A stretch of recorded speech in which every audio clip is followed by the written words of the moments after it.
I hold my brother responsible for the passing of my other sibling, yet his children wish to have me be a part of their lives. One of my employees mentioned that this may be a good place to get some advice from my current dilemma. I 46M and one of 4 kids, my older brother P48M. I think who I no longer have any contact with, my younger brother J, who is no longer with us, and my youngest sister K44F recently, PS children, 2 girls and 1 boy, all in their late teens and early 20s, reached out to me and expressed a desire to have a relationship. I have zero contact with their father and swore that I would beat him black and blue if I ever saw him again. A little background. My oldest brother P was always the golden child. No matter what he did, my parents always had an excuse for why it was not his fault. Bad grade teacher had it out for him, cheating on every single one of his relationships. Good thing you did it to her before she did it to you. That one was my personal favorite. He also used to torment Jay and I constantly when we were smaller than him until in high school when I hit a growth spurt and sprung up to about 6 feet 4 inches and 230 pounds worth of muscle. After that, I became the typical jock type, played football, partied, bunch of friends, etc. Well, my younger brother Jay didn't get as lucky and stayed pretty small and scrawny throughout high school and college, only getting up to about 5 feet 8 inches, and didn't have a super active social life. Despite the difference in our schooling experience, I was always very protective of Jay, especially since we were always having to put up with P's bullshit, which stopped once he realized I could pound him into the ground and not break a sweat. As he was also a lot smaller than me at only 5'10". Not much to say about Ka. She was a great younger sister, and P didn't dare mess with her or he would incur the wrath of our mother. So in the late 90s, Jay met his first real girlfriend, A, and was over the moon about her. He spent every spare moment with her, and when he wasn't with her, he would do nothing but gush about her. I had never seen him so happy. Well, one day he comes to us all smiles and announces that A is pregnant and they are expecting. The mood quickly turned, however, when a week later it came out that A had been cheating on Jay for the duration of their relationship with our older brother P. This broke my brother, and of course, P, being the golden shoe that he is, didn't even get a disappointed glance from our parents. To this day, I have never seen someone look so broken as Jay had looked the last time I saw him. I believe his heartache was only compounded by the fact that my parents basically told him to get over it and be happy for our brother. Well, about a week after this revelation came to light, Jay took his own life. I had never been so sad and angry at the same time in my entire life. Sad that I would never see my brother again, and the pure rage of knowing that this was my brother and parents' fault. During the funeral, P walked in with A and I saw red. Thankfully I had other family there to stop me from doing anything stupid, but I told P that if I ever saw him again, I would kill him. Shortly after that, I cut contact with 90% of my family, with the exception of K and a cousin I had always been close with because everyone except them wanted to make excuses for my parents and P. Fast forward to present, I never had any kids. In truth be told, I never wanted any. I much prefer the role of the fun uncle. K met a great guy and had 2 daughters who I absolutely adore. P had 2 more kids with A before cheating on her, shock her and splitting, and I've never met any of them. My parents have tried to make contact a handful of times, but I always told them to kick rocks. So last week, I'm chatting with K's daughters 19 and 17, and they mentioned that their cousins have wanted to meet me for a long time, and were hoping I would be willing to meet them as well. I don't believe they know everything that transpired between their dad and I, but I would be lying if I said I never had any desire to meet them. So everyone, I'm hoping to crowdsource any idea/suggestions on how I begin/maintain a relationship with PE's kids while also keeping him and her out of my life. Any suggestions are welcome. Edit. One commenter just brought up a good point that kind of changes my question. The reason I wanted to meet with them soon is because they are all back in town at once from college due to COVID.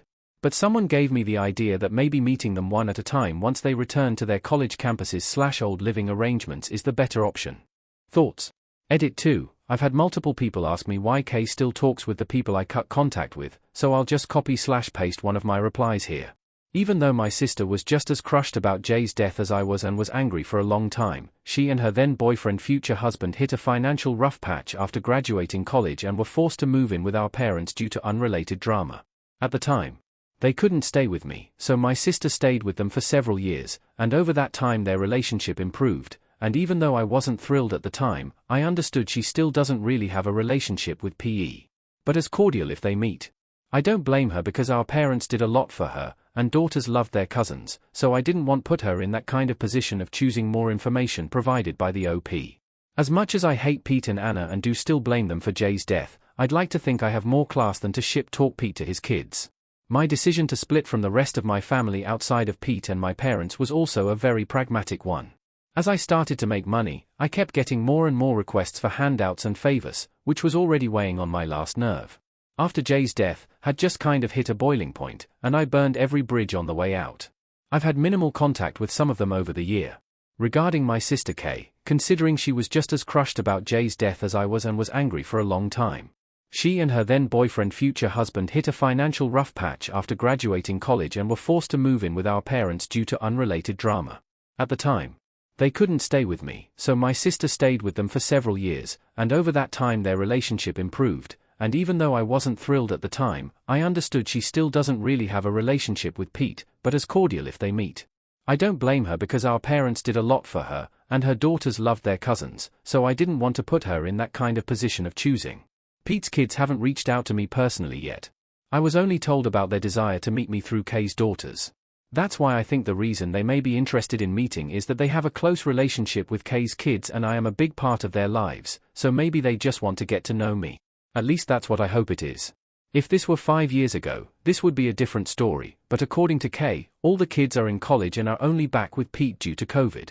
I've been thinking that I should hold off on meeting them until they all return back to college and their dorm/previous living arrangement, but by then they will be all over the country. Now is the only time I would get to meet them all at once, but now that I type it out, maybe meeting them one at a time would be the better option. Update.